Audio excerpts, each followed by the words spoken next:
Assalamualaikum warahmatullahi wabarakatuh. Selamat pagi anak-anak kelas 6. Selamat berjumpa dengan Ibu Siti Hajar. Bagaimana kabar kalian hari ini?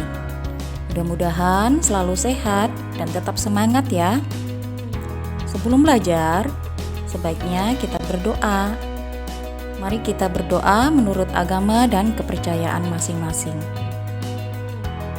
Hari ini kita akan belajar tema 1, selamatkan makhluk hidup.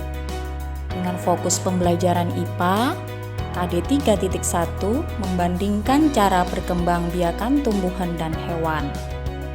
Tujuan pembelajaran agar kalian mampu mengidentifikasi perkembangbiakan generatif dan vegetatif pada tumbuhan dan manfaatnya dengan benar.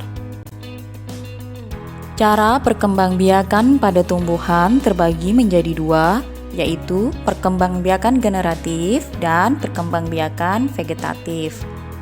Perkembangbiakan generatif pada tumbuhan adalah perkembangbiakan tumbuhan melalui perkawinan sel kelamin jantan atau benang sari dan sel kelamin betina atau putik. Perkembangbiakan vegetatif pada tumbuhan yaitu perkembangbiakan tumbuhan tanpa disertai pertemuan sel kelamin jantan dan sel kelamin betina atau tidak melalui perkawinan. Siapa yang punya pohon mangga di sekitar rumahnya? Coba kalian ingat, pohon mangga akan berbuah karena sebelumnya pohon mangga mengeluarkan bunga. Nah, bunga adalah alat perkembangbiakan secara generatif pada tumbuhan. Coba perhatikan gambar bunga di bagian sebelah kiri. Bunga yang sempurna mempunyai bagian-bagian yang terdiri dari tangkai bunga, kelopak, mahkota, benang sari, dan putik. Mahkota dan kelopak bunga termasuk bagian perhiasan bunga, sedangkan putik dan benang sari merupakan bagian alat kelamin atau alat perkembangbiakan bunga. Benang sari merupakan alat kelamin jantan pada bunga. Benang sari memiliki bagian-bagian yaitu kepala sari dan tangkai sari. Putik merupakan alat kelamin betina pada bunga. Putik dibedakan menjadi kepala putik, tangkai putik, dan bakal buah.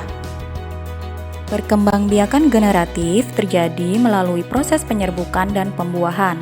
Perkembangbiakan generatif pada tumbuhan diawali dengan penyerbukan, yaitu melekatnya atau jatuhnya serbuk sari ke kepala putik.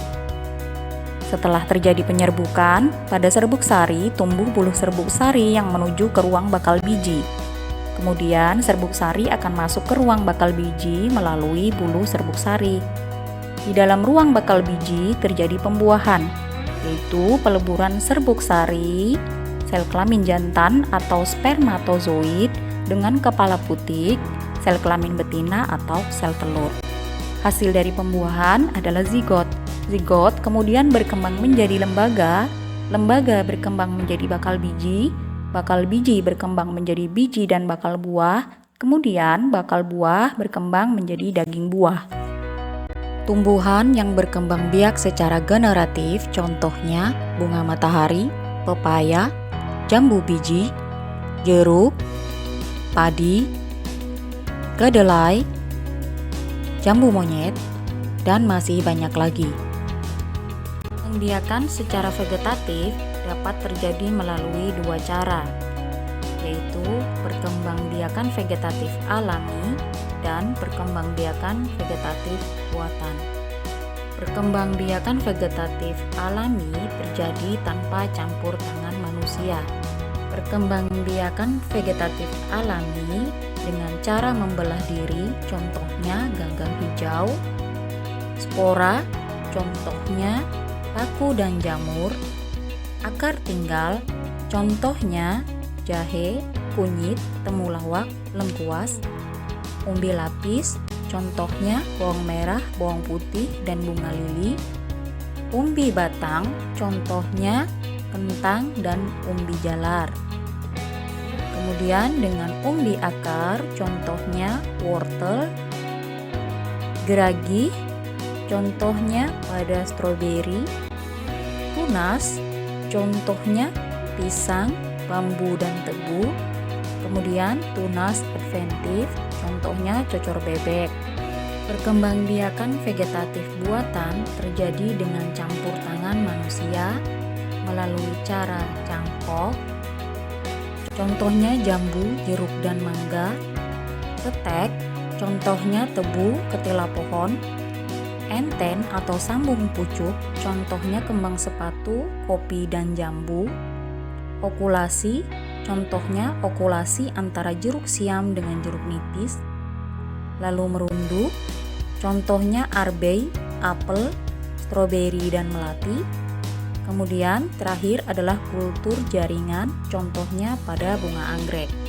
Manfaat perkembangbiakan tumbuhan bagi makhluk hidup adalah penghasil sumber makanan, penghasil oksigen dan menyerap karbon dioksida, penghasil obat-obatan, penghasil serat untuk pakaian, mencegah tanah longsor dan erosi, sebagai tempat tinggal hewan, dan juga sebagai bahan bakar.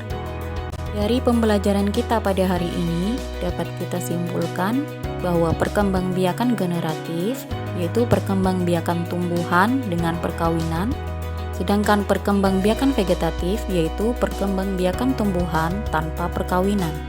Tumbuhan berkembang biak untuk menjaga kelestarian jenisnya sebagai sumber kehidupan bagi makhluk hidup lain. Dengan membantu perkembangbiakan tumbuhan, berarti kamu telah ikut melestarikan keberadaannya. Oleh karena itu, kita juga harus berperan untuk melestarikan tumbuhan.